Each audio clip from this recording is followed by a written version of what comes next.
Andrew Zarian, what in the F is going on right now? By the way, this is We're Live, pal. Post WrestleMania, post Raw, post WWE being part of Endeavor, merging with the UFC to create a super company of combat sports and whatever sports entertainment. What a we took the week off last week because there was, some urgent stuff you needed to take care of, and then to come back is almost like, what world did we come back to in professional wrestling? I know. It's a wild couple days, right? From the entire week was crazy if you really think about it, right? The entirety of WrestleMania week is crazy. WrestleMania weekend is nutty. Two back-to-back shows. Cody doesn't win the title. It comes out sometime late Saturday, early Sunday that WWE selling to Endeavor, or they're merging. And then, honestly, the biggest shocker of the week is Vince McMahon's look. I can't. I told Garrett, I was like, listen, dude, you got to give me like a couple minutes. I can't believe this man looks like that. Right? It's insane. It's Okay, an so insane look. here's the insane thing to me, right? Obviously, there are things that he's done in his personal life that would paint him as a sexual predator, and these payoffs and everything. So he decides that he wants to lean into that look. That's the part that I don't get, because this is not a more professional look for Vince McMahon. This is an odd, crazy man look for someone who is in their mid 70s and who's trying to bounce back from having to step down from his company for those reasons. So that is the alarming thing to me, is just the life choice that he made there. Well, a distraction's a distraction, right? And So really, I mean, I'm seeing this as, this is what an old school carny move. You want to no, distract from reality and what's going on, have a ridiculous look, go out in public like that. That's all people are going to talk about. Obviously, that's what I was. It's hysterically comical. So there is a segment of the internet who is frustrated whenever people talk about the mustache, because their point is very similar to what you just said, which is, the more you talk about the mustache, the more you're buying into this distraction. He doesn't want you to talk about all the things that we have talked about, that the Wall Street Journal has written about, the reasons why he stepped away. He wants you to talk about the stupid mustache. So that is the that is the thing. But now, I mentioned the word distraction. Do you see what's the new poster in the background of Dave's? John's going to have to do the shot of me again. Oh my gosh! The Who brand new put poster that up there? I just for say, the podcast listeners, you're going to have to watch the video. You kind of got to watch the video version of this show to get the full presentation of Andrew Zarian, the Andrew Zarian poster in Dave's office here in my background. First of all, I do want to say that is 100% legitimate of a picture. That is not edited. I don't know why I took that photo, but that is a character that we came up with called Enchante in on Mad Men. And his big move, his big spot is when he only does tag matches, and when you go tag him, he faints. Oh, and he God. faints onto a love seat that's being held by these beefcakes. It's like a Dalton Castle-ish kind of it's like a Dalton Castle-ish gimmick. Yeah, I ripped him off there. RJ City's okay with it though. He told me I could totally do it. It's fine. There you go. Classic. Great. See, this is why he's what we said we couldn't call him the best producer in the game. What was the word that we decided to use last time? I forget. We already ruined the joke, but fantastic. Okay, so my train of thought is all over the place, but let's talk about the sale piece of this for a second, and then we can move on to the actual creative of WrestleMania and the Raw after WrestleMania and Cody Rhodes and whatever they want to do with him now. The Endeavor thing to me was always the one that I thought made the most sense because of the UFC piece and because of Endeavor now having this track record of letting the UFC do what they do best. And now they have this live event business that is really carrying their company. So to Yeah. then bring on the other business that pretty much does the same thing to further carry the Endeavor brand, it made a lot of sense to me. But you kept hearing Ari go on these shows, and every time he was interviewed, just saying, no, it's not in our wheelhouse. They're a great company, but this debt thing. And so they put together this acquisition where there's no cash down, so they don't have to take on this giant amount of debt. And it seems like for all parties involved, like this was a fantastic acquisition for WWE and for Vince McMahon. This dude gets put right where he wanted to be the entire time.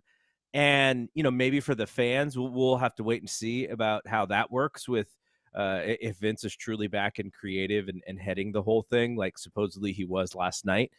But man, what a win-win deal it seems for Endeavor and WWE here. Yeah. A couple of weeks ago, we were doing a show, and I didn't think Endeavor was the front runner based on, everything I was seeing on the financial side of things. I did speak to somebody at WWE yesterday morning, early yesterday morning. So it was probably, they were still in LA, probably like, uh-oh, I'm in the Matrix. Do you see this happening? Oh, there we go. More Now I'm back. More April Fools, I think. No, that was not an April Fool's. I don't know what happened there. John, are you doing it? I spoke to him probably, so it's probably like 7 a.m. Monday morning, LA time. And, I was just asking a couple questions, like who else was involved in this? Because early on in this negotiation, I remember Nick Khan was on CNBC, and whoever the analyst was essentially told Nick that Comcast was not involved. Was out, yeah. Was out, and it almost was shocking to me because they were really the media conglomerate that would have been a player. So I brought that up. I was like, hey, listen, I'm like, who was involved in this negotiation? I'm like, you obviously some of the names you're not going to name, especially the private equity groups. But from what was, alluded to me in many ways, and one was said flat out, Liberty Media was a major front runner in this. Liberty Media owns the F1 they own? Yeah. Yeah, F1 and a whole bunch of other stuff. And I found that Atlanta Braves. Considering Atlanta Braves, yeah, they have like 40% of the Braves or something like that. Liberty Media was a front runner, and by their indication, and they didn't name names, they said there were many other media conglomerates that were very interested, along with a bunch of private equity groups. I had initially heard that the Qataris were interested in investing in this. Obviously, the Saudis we heard about. I still believe that the Saudis were a front runner till the end. I think until Vince realized he could get $9 billion for this, it was leaning towards a private equity group or maybe Liberty Media. A lot of the other options here has to do with Vince and what they were going to do with him. This is Vince is essentially more powerful than he was, 6 months ago. He came back to the company. He came back in a very quiet role, and now he's back. And he's the executive. What's his official title here? I think he is right underneath Ari, and I think he's just executive chairman. And then underneath him, executive chairman, yeah. And then on the other side is on the UFC side, it's Mark Shapiro, and then Dana is underneath Mark Shapiro. So I did ask one interesting thing, and it was said to me in a very corporate way. I said, listen, I'm looking at the structure. Obviously, we know that Nick Khan is in the WWE lane here, right? We know Nick is in WWE. We know that Dane is not going to get involved in the WWE stuff. He's the president of UFC. Is Vince involved on the anything with the UFC side? And the answer was not no, but it wasn't yes. It was more of yes, this new company, the way that the positioning is, he is the chairman of the board, executive chairman of the new company, whatever it's going to be, and that oversees the entire company. Ticker symbol TKO, by the way. What'd you think of that ticker symbol? Yeah. Do you know why it's not KO? What do you mean? It's not KO because Coca-Cola owns KO. Oh, And interesting. Coca-Cola is KO because C belongs to Chrysler. There you I go. went down this whole rabbit hole yesterday. But I mean, technically, it was said that, listen, Vince is going to stay in his lane. He's going to be on the WWE side of operations. He's not really involved in the UFC. However, on paper, he can be, which is very interesting to me. I thought that's why Shane came back. Because remember when Shane tried to talk Vince into Wanted the buying UFC. Pride? I know. That poor guy. He got his WrestleMania payday, though. Shane, man. It's happening, Shane. dude. Do you see this? This camera's acting crazy. It's QTV.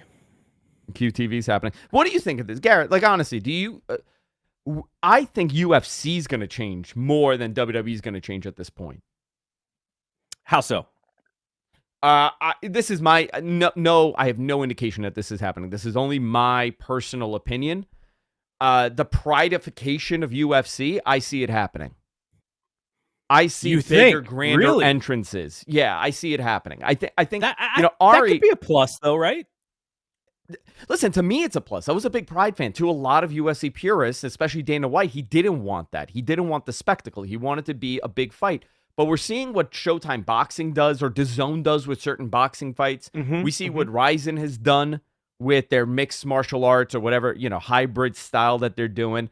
Maybe it is time for WWE to kind of step it up. Wouldn't it be right up UFC's alley to put together a mega show like WWE did with WrestleMania? This was the biggest, the most disconnected pro wrestling show from wrestling that I had ever seen as far as presentation goes. This was not presented as a pro wrestling product. This was presented as, the MTV Movie Awards, the Oscars. It was grander than life. This was a full-fledged entertainment production rather than it being a wrestling show. I see UFC seeing that. I see Ari especially seeing that and saying, wow, why aren't we doing this? Why aren't we doing 80,000 person buildings for UFC main events if we can?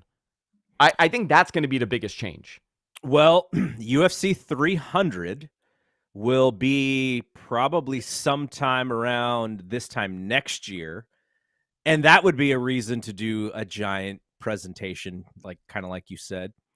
The one thing about UFC, though, they do like the sports atmosphere, and they have always, not always, but they try to lean away from any idea that there's any pro wrestling predetermined results involved, right? Like that is one thing that they've consistently done is like, nope, we need to separate ourselves from that because we don't want people thinking that we do predetermined stuff. But I would enjoy some of this stuff with the UFC where, maybe Conor McGregor's next fight, he does a giant introduction and I guess if you're thinking about the one that I would compare it to, and I don't even know if you know this one, Deontay Wilder, I believe was the first time he fought Tyson Fury. He came out with this heavy suit to the live audience. And by the time he got to the ring, he was exhausted because of, the endorphin rush, but also this suit was kind of heavy. So his legs were kind of shot early in the fight from what I remember. And once you kind of take your eye off the ball when it comes to that presentation part of it, then by the time you get in the ring, that could be bad news, or in the cage in the UFC's instance. So there are things that they can do, though, because if you watch a UFC show, almost every show, no matter if it's in a giant arena or if it's in a big building or if it's in a small building, it generally looks the same. And I think they do that specifically because, they have their way to present fighting and it's done well for them. But if they added a little flair here and there, I would be into it. I think it would help, but as long as it didn't affect the performance of the fighters, because I think that's the key. Yeah, I don't think it's going to affect the performance of the fighters. I do think that they are probably going to get a little bit more into the show of it all. The other thing I definitely see happen, again, this is only my opinion based on, my experience in this bubble. Let's say you're Conor McGregor, right? Or give me somebody else. Masvidal's fighting, right? This weekend? Yeah, he's fighting this weekend. You know that he has a pro wrestling interest for sure. Mhm. Let's say he's signing his final couple fight deal with you guys. You know that he maybe has 2 fights left. But you know what? You could piggyback that with a 2-year deal with two appearance deal with WWE and do something high profile there. I see more crossover with that than I do with WWE guys heading over to UFC, obviously, Sure. because it takes a lot more. Colby Covington. He's another guy that would go there. Conor McGregor, they could figure out something and do some sponsorship deals. Logan Paul had essentially, it was a giant infomercial for his energy drink. I mean, Conor could do that with his whiskey or whatever. You know what's fascinating about Prime is so my stepsons, they know Logan Paul through this drink that he has, and that's all they want to drink for their basketball games. It's all about Prime. They don't give a crap about Gatorade. It's just this Interesting. Prime drink. Yeah. And my buddy, he's got a younger one. I think he's much younger than my stepsons who are 13.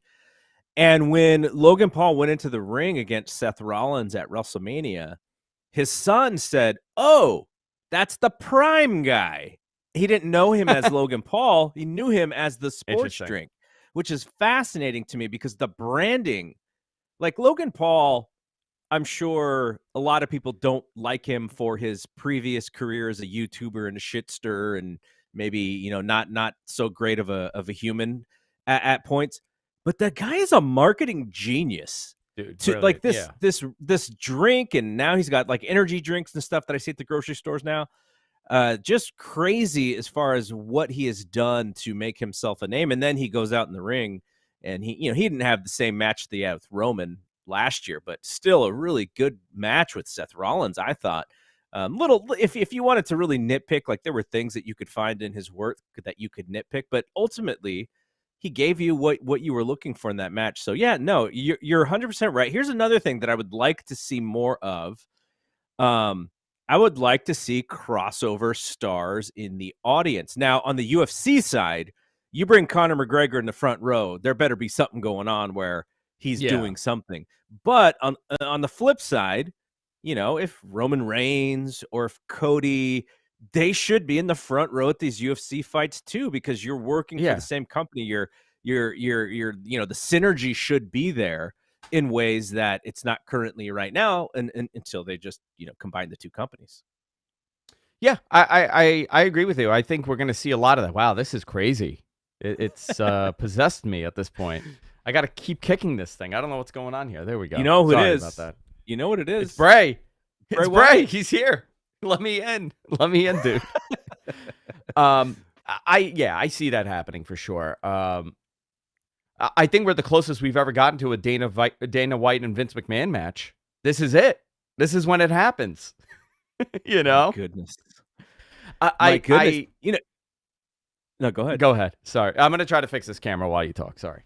All right. So, the kind of we'll put the pin on the company here. I'm very interested what the name of this company is going to be. And I'm very interested in the work that they're going to put into to create the name of this company. Because I remember my original company before, obviously I work for Nextdoor, and I've been there since the beginning. But the previous company that we spun off was a company called Fanbase, and it was very sports oriented. It was about sort of creating like this living almanac for sports. Obviously didn't last very long, but I remember going through the naming convention piece where you hire someone, they take these words that mean something to people or that drive a reaction or that make people inspired, and then they pair it up with another word to create the company name. Like I can only imagine what Ari and Vince and Dana and Mark Shapiro in their meeting to create this company name. And maybe it's already happened, and we're just going to have an unveiling, whenever the deal is finally officially done.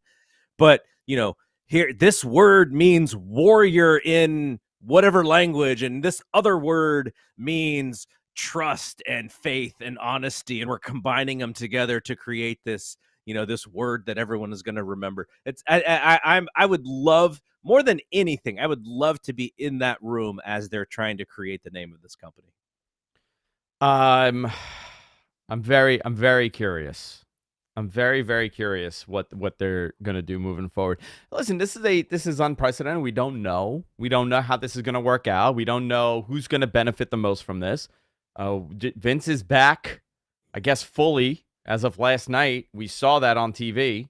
So what did you think of that show? Because it has been panned by more people than I've seen in a long time panning a WWE TV show. It was whatever. It was raw. That's how I felt about it. I didn't feel it was, shouldn't that Raw after Mania, so the rating came out already. They did a 0.76 and 2.2 million. Now, some of that is inflated because of that first hour being commercial free. But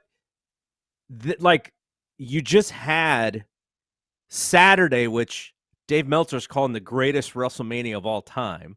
And I know a lot of people love that show on Saturday. Did you feel that way about it? I thought it was really good, but you know what? I was at the lake with my wife with bad Wi-Fi, so I was watching it on my phone. I mean, it's not the best experience to watch WrestleMania, but I thought the main event of that show was perfect. It was so perfect the way that they closed night one. And I wonder, I don't know anything, obviously. I just wonder if they thought they were going to get a little bit of a benefit of the doubt because how great the closing of Saturday night was, knowing that they were going to F the fans on Sunday night and do what they did. I wonder if they thought, we have enough goodwill built up in these last 6 months, and then we're going to give them what they want on Saturday, and then that'll help us get through this reaction on Sunday. But I don't think that happened. I think the people were really, really mad. And then you saw the direction last night of Roman and maybe Brock teaming up together. We're going to get the two-man power trip part 2 here. And the fans were not happy. You know, the other thing that I'm really worried about, I was worried about Cody winning the belt and eventually the fans getting sick of him. I think they just put the fast forward on that. I think that's coming sooner than later based on what I saw last night. Now, I hope that you think people are going to get sick of him early now. I don't know, man. If you don't know anything about wrestling and you watched last night, Brock Lesnar looked like the one to get behind, not Cody Rhodes. Yeah. But wasn't Brock leaving? Supposedly. He did that interview with Daniel Cormier where he's like, I don't know how much longer I have or whatever he said. But Dave Meltzer last night said, no, he's not going anywhere. Yeah, I wonder if the Vince staying or Vince coming back played a part in there. Remember he got pissed when Vince stepped down the first time, remember? Yeah. Well, here's the thing, right? I'm looking at it this way with Cody. Should he have won it on Sunday? In my opinion, yes. Do I understand why he didn't win and why WWE wants Roman to have that title? Absolutely. I was told this months ago. They really want him to hit that 1,000 days. Yes. They really wanted something over the last couple of years that WWE has attempted many, many times, and they continue to do so, is to update the history books for this company. When you look at the longest reigning champions, it's Pedro Morales, it's Bob Backlund, it's Hulk Hogan, Bruno Sammartino. It's not a updated list. John Cena maybe somewhere on there. But the reality is over the last 30, 40 years, titles change much quicker. And they need to put somebody on that list because when you're looking at it, those are the greatest of all time, right? The longest reigning champion. Those have to be the greatest.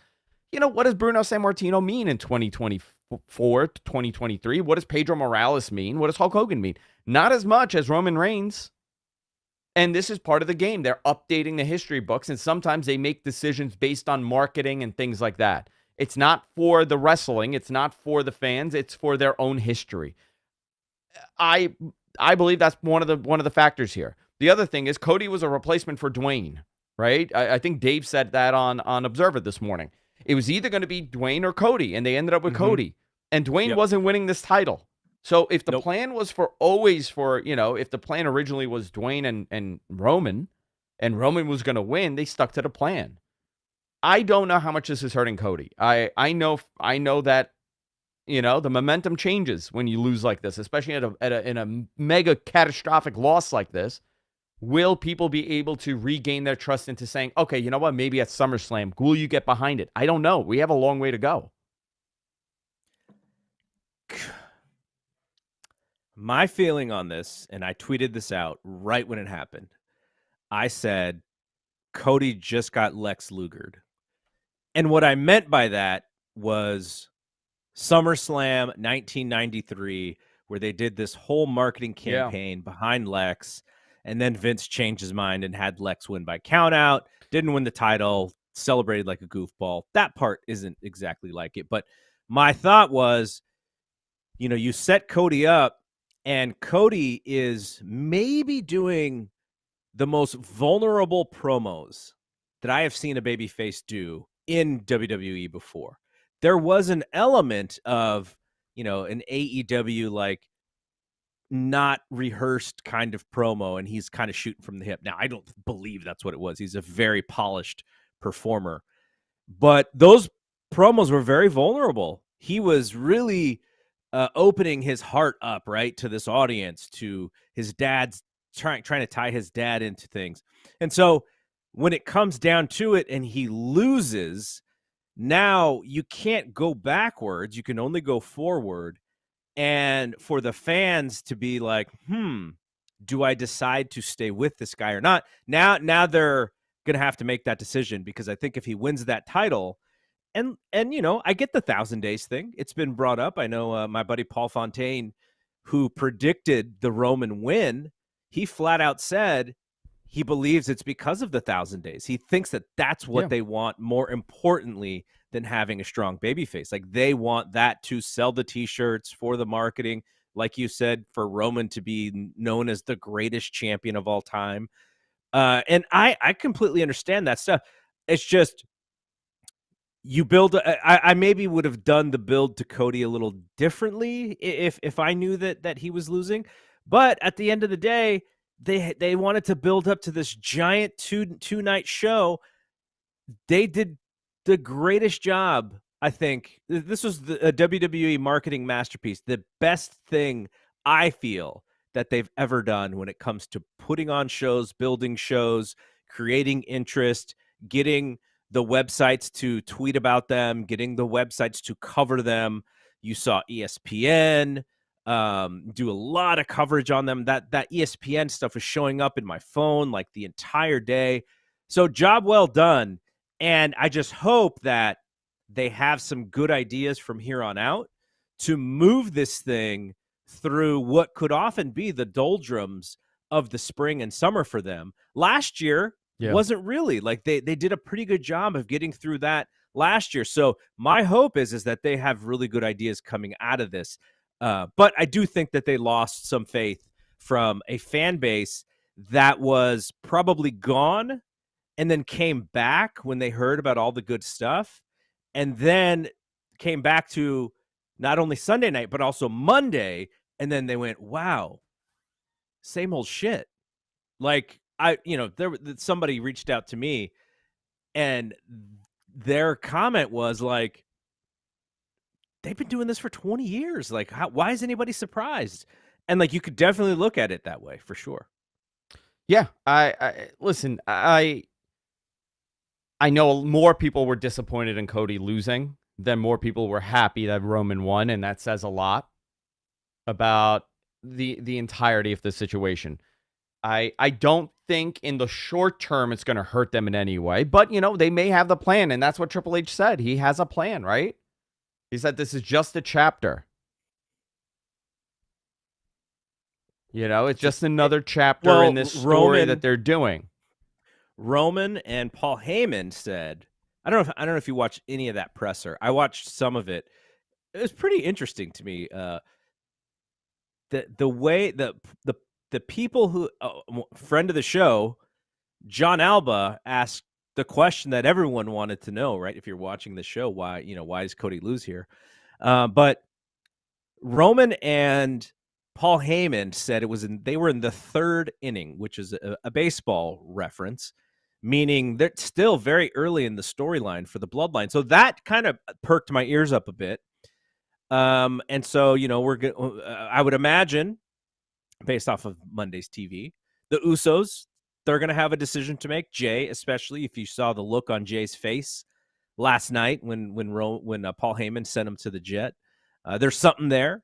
There's a Cody and KO piece to it. Now Brock Lesnar's involved in this storyline. So for me, I thought that they were telling one of the best stories that I'd ever seen them tell in my history of being a wrestling or WWE fan from spans from 85 on. And now they have an opportunity to expand it and make it better, or expand it and make it worse, which is my fear. Yeah. What do you think they'll do? I think they're going to try and reheat Cody up, and Cody's going to go through the whirlwind of every single thing that they do with baby faces to try and heat them up, whether it's winning the Money in the Bank. He's got to beat Brock if that's the plan. If Brock, if it's not the plan, then I have no idea what's going on. But I think he needs to beat Brock. He needs to win the Money in the Bank. He needs to challenge at SummerSlam. SummerSlam is in Detroit, 30 years after the Lex Luger show that I mentioned, same city. And then he should win the title. But by then, because of this way that they're going to tell this story, at least I'm assuming, and it may be completely different. And if it's different, we're going to be talking about it, on this show. Yeah. But I just don't think they're going to be able to heat him up to where he was as big as he was before WrestleMania. And the other thing, and I've constantly been saying this, WWE marketing tells us WrestleMania is really all that matters. So if a big moment is going to happen, it has to happen at WrestleMania for it to really mean something to the history and to the canon. Because when people bring up Survivor Series title wins or SummerSlam title wins, I'm talking about the last 15 years of WWE. Previous, when there were only 5 shows, like I know all the winners to those shows. But last 15 years, if it's SummerSlam, if it's Survivor Series, if it's a B show, I don't even really remember some of these title changes happening. So I just thought it should have happened at WrestleMania for it to be meaningful. Yeah, I mean, they do have an out. It's not all doom and gloom. I don't think this is all doom and gloom. You could do, I mean, listen, he could beat Lesnar in a great way. And he points, he does that whole look at the camera and he goes, now I'm coming after you, Roman. And he just beat Brock Lesnar in a decent way to make him look even stronger. And now you're getting to the guy again. The guy that beat you with all this outside distraction and cheating and all this stuff. They could do it. I don't know if the audience will be convinced, but I know that they're going to try. But now the other question is, what's the story with The Rock? Because did you see his video? Was it the He video put out a of video. Was it the video of him not being backstage to see his daughter wrestle professionally for the first time? Was that dude not? Is that the one? Not there? How is he not there to see Simone? I don't know. My gosh. I don't know. That is wild, right? But he put out the video like congratulating the Usos and Roman, and he's like, maybe I'll see you, sooner than you think or whatever. So he's in the mix. He knows the deal. Wait, is this before or after he shoots the live action Moana? I think it was after the live action Moana commercial he did.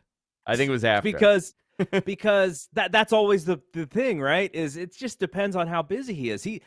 The thing that is a little, and I don't know how much this means, but this dude is not at the top of his game right now. He has gotten a little bit of bad press. He has had a couple of failures. Young Rock is not a good television show.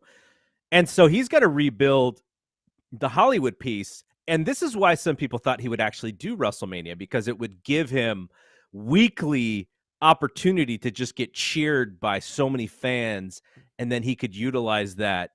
Now, who's in my background now? Is that you again, Andrew? Oh yeah, that's me again.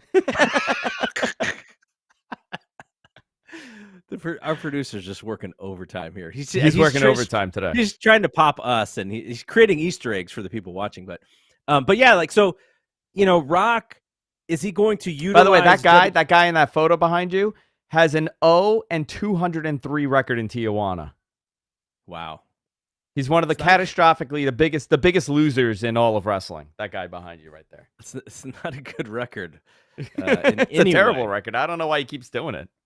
Wait, is he on WWE Main Event? Is that where he's taking all these L's? No. It's just in front of like 30 Dark? people at flea markets. He's just wrestling in flea markets right now. He Okay. hasn't made it on TV. But yeah, so if Rock is a part of this, great. But there's some.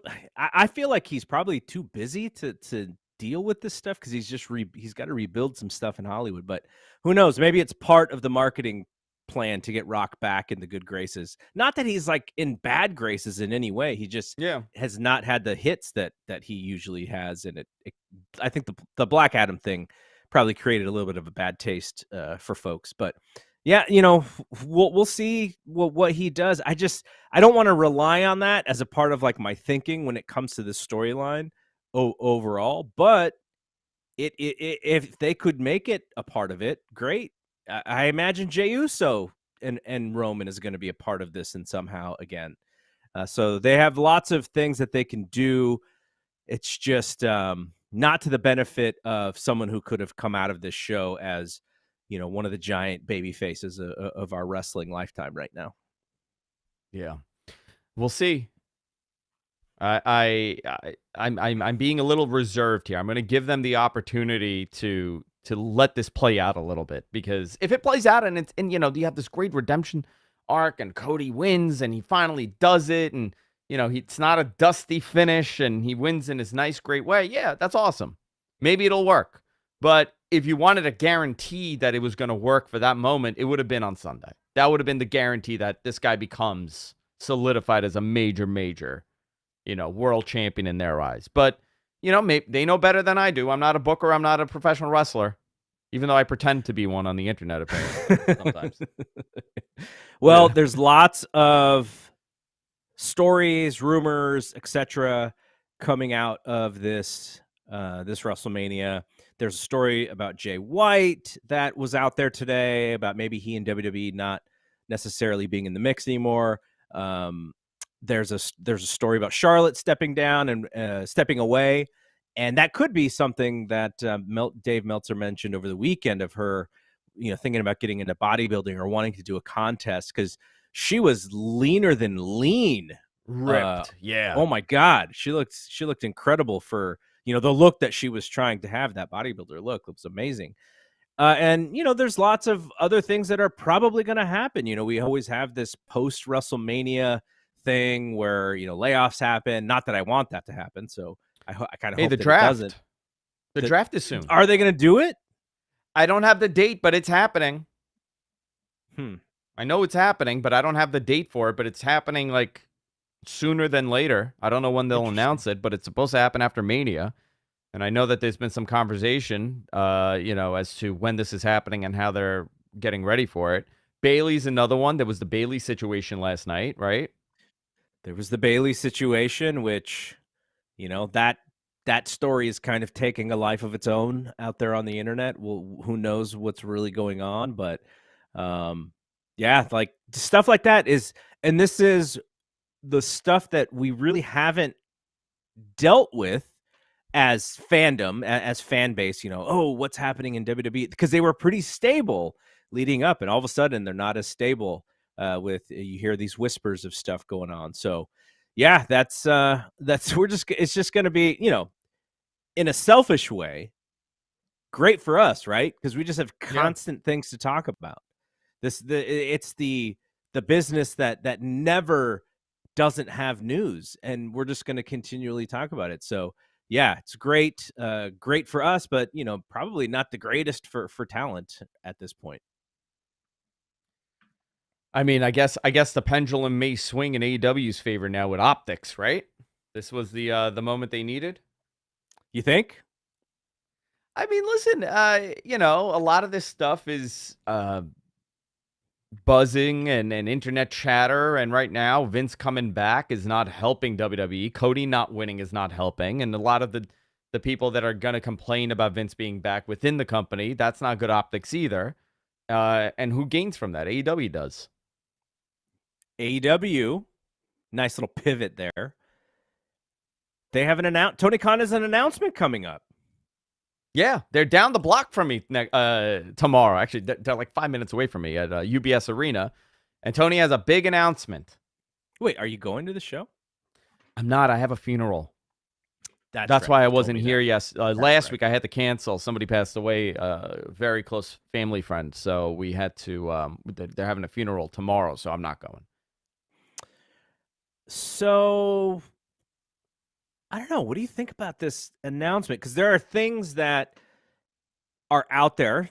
Some of what you have talked about, which is this possible Saturday show. There is the idea of a London show for them to actually do a big show in London. There's the London other show things is happening, 100%. Yes, but they just And the haven't. venue They is could. They picked. could name. They could give us a date. Maybe that's the announcement. Yeah. Just giving us a date. There's video game stuff. Like if you're a betting man, what would you put your finger on as far as what the announcement's going to be? If I'm a betting man, I would have said most likely the thing that's the soonest, and that would probably be, well, actually the video game is probably sooner. The video game is coming out second quarter, as far as I know. That was the date I was told from the beginning. It's second quarter of this year, so it could be any month. We are in the second quarter. We are in the second quarter. You have that AEW Collision on Saturday show that they're going to announce soon. I know that Dave had said that the date was in July. I saw a earlier date. Okay. So it could be. I listen. It's a one source thing, you know. I saw mid-June possibly, so that's a possibility. But the Saturday show is definitely happening. Or the other thing is the London show, which is a little surprising considering the date. Okay, so the date that you've heard, the date that I've heard, it surprised me. I mean, it's not going to affect anything, but it was interesting to do a large event like that. Like going to the UK is a big deal. Going to London is a big deal. Going to London, running their options for stadiums. It's not much, right? What do they have to pick from? In London? Yeah.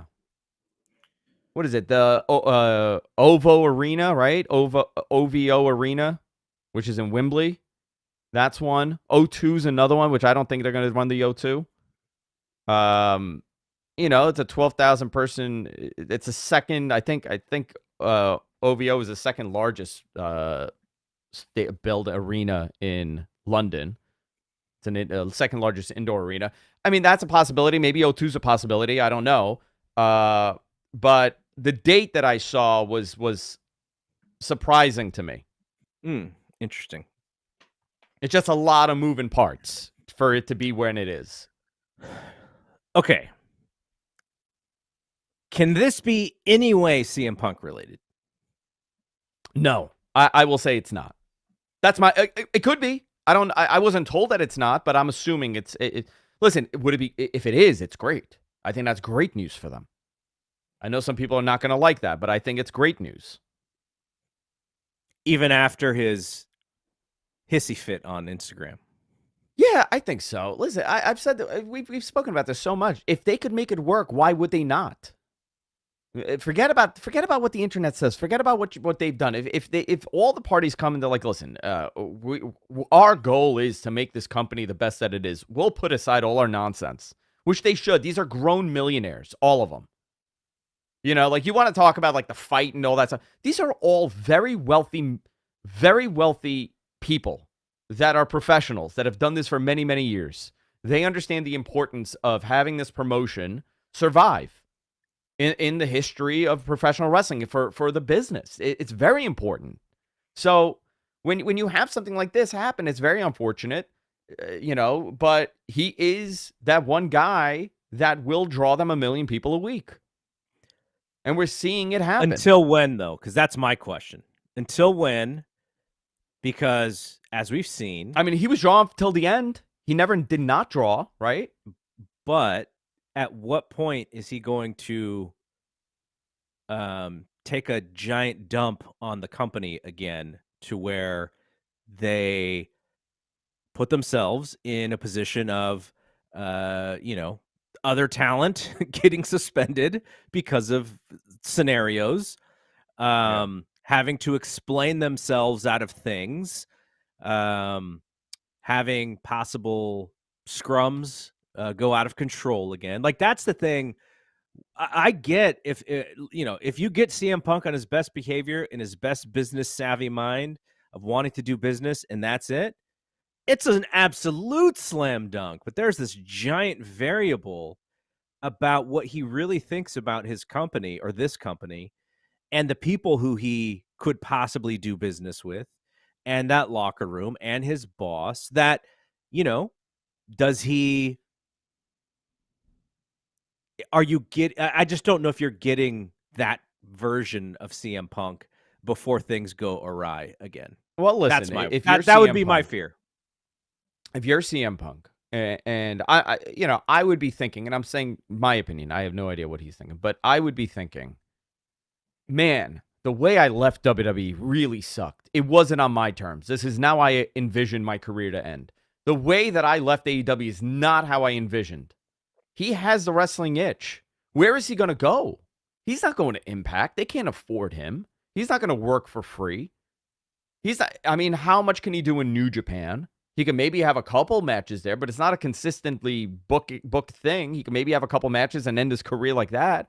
But if he wants to be competitive in the last couple of years of his career, he has no other options.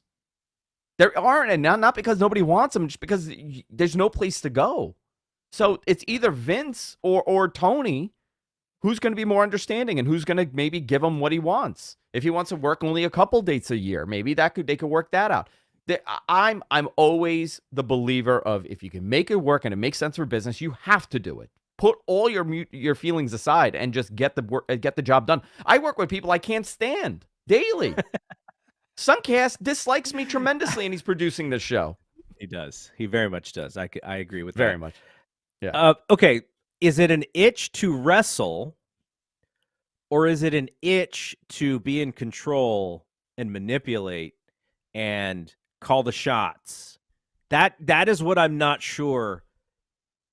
I'm not convinced, and you know, I don't know him. So if I did, maybe I'd have a better thought process. But does he want to wrestle? Does he want to be a big wrestling star? Or does he want to come back to a scenario where he wins and he only wins and no one else really matters except for him? That's kind of what I'm not sure about. I don't know. But, you know, he didn't wrestle for many years, and then he finally he came back, and it's hard, and that's a hard thing to let go, especially when you don't leave under your terms. You leave under this insane, you know, he got hurt twice and he got into a fight backstage. You know, He doesn't like Rocky 3, or he's never seen Rocky 3. He's never seen Rocky 3. I was really disappointed with that one. Can you imagine that was the catalyst for all of this? Only if this guy over the last 40 years saw Rocky 3. None of this would have happened. He would have like, oh yeah, Mox, that totally makes sense. That's what we're doing. And none of these fights would have happened. All right, let's talk a little bit about what is on Dynamite tomorrow before we get out of here. So we have Kenny Omega coming off of back-to-back shows where he had really strong matches and completely different matches at the same time, right? Vikingo and Jeff Cobb were completely different matches. Very different. The one thing about this show is it's technically headlined, at least I believe it's headlined, by the Guns as the tag team champions against FTR, with FTR AEW career on the line.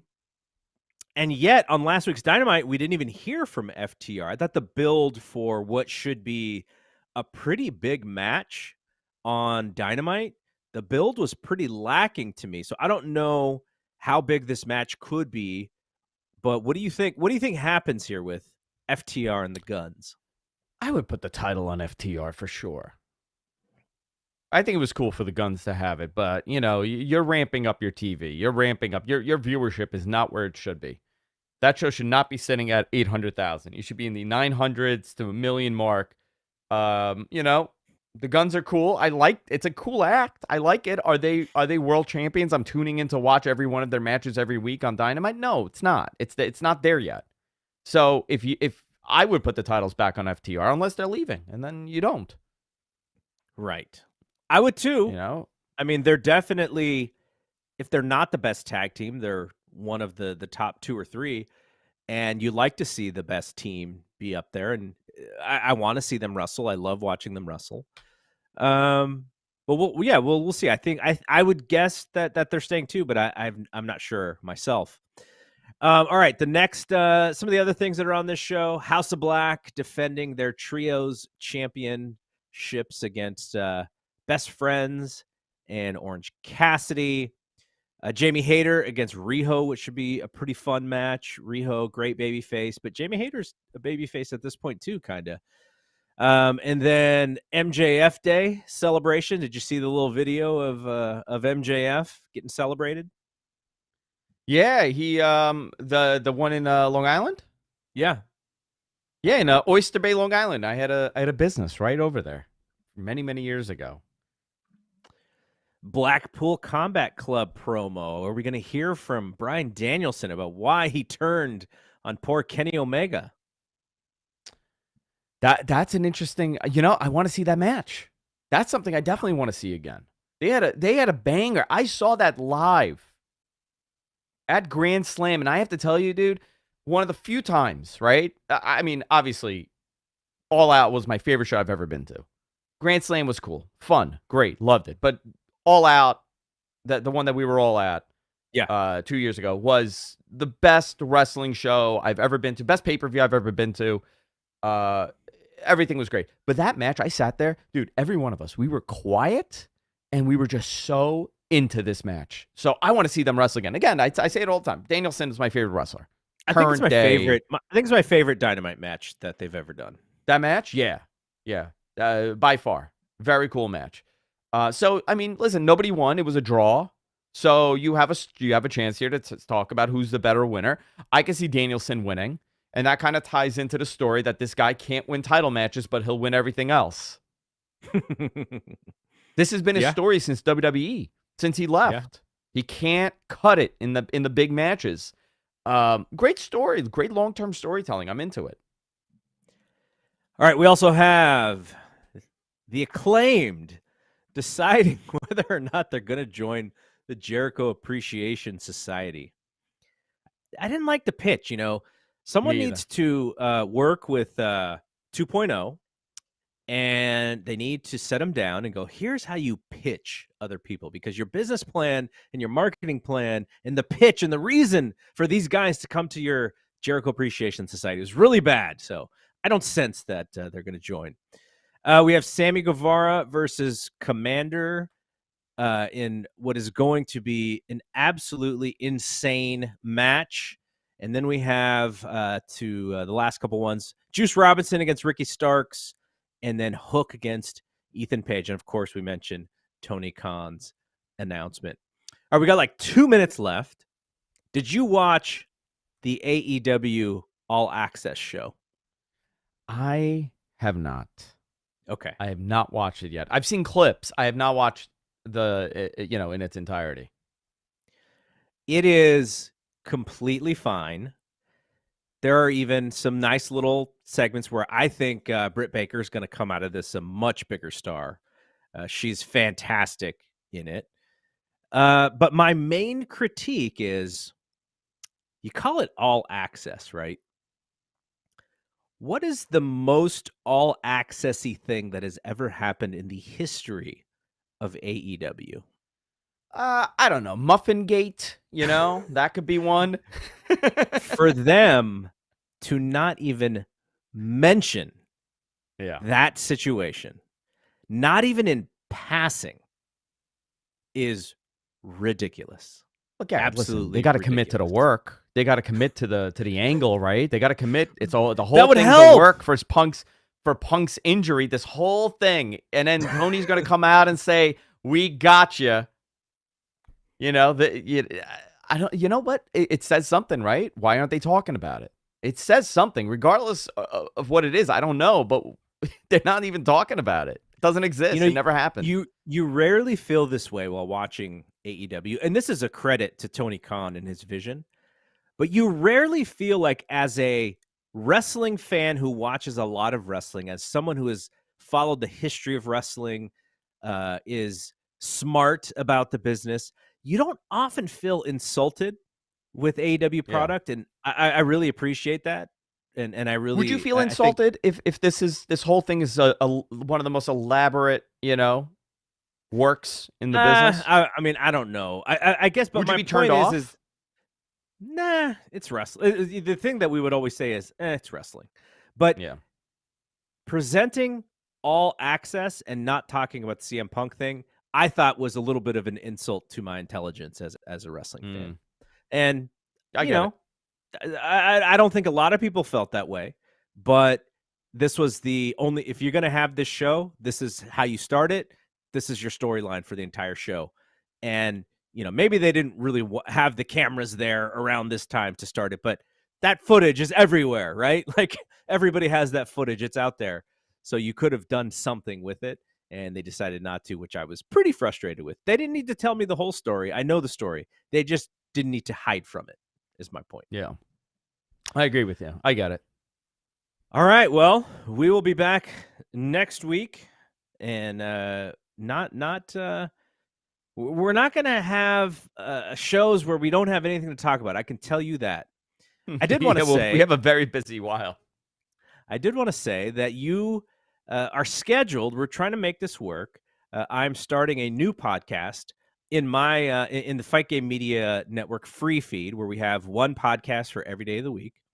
And I'm launching what I'm calling a Fight Game Podcast Extra. So it's an extension of the show that I do on this network, on my own network, just so I can use the same branding. And my hope is that I get Andrew Zarian as my very first guest on Thursday. So that is the hope. I'm crossing my fingers that we can work this out. That is the hope. Because I think we can. I will be in an undisclosed location, though. Okay. Because I would want nobody other than Andrew to be my very first guest on the new show. You know what? I genuinely appreciate that. I'll be there. I'll be there for that. All right. You tell me what time, and I'll figure it out. Okay. All right. So thanks to Andrew. I'm Double G. We'll see you when we see you. Peace out.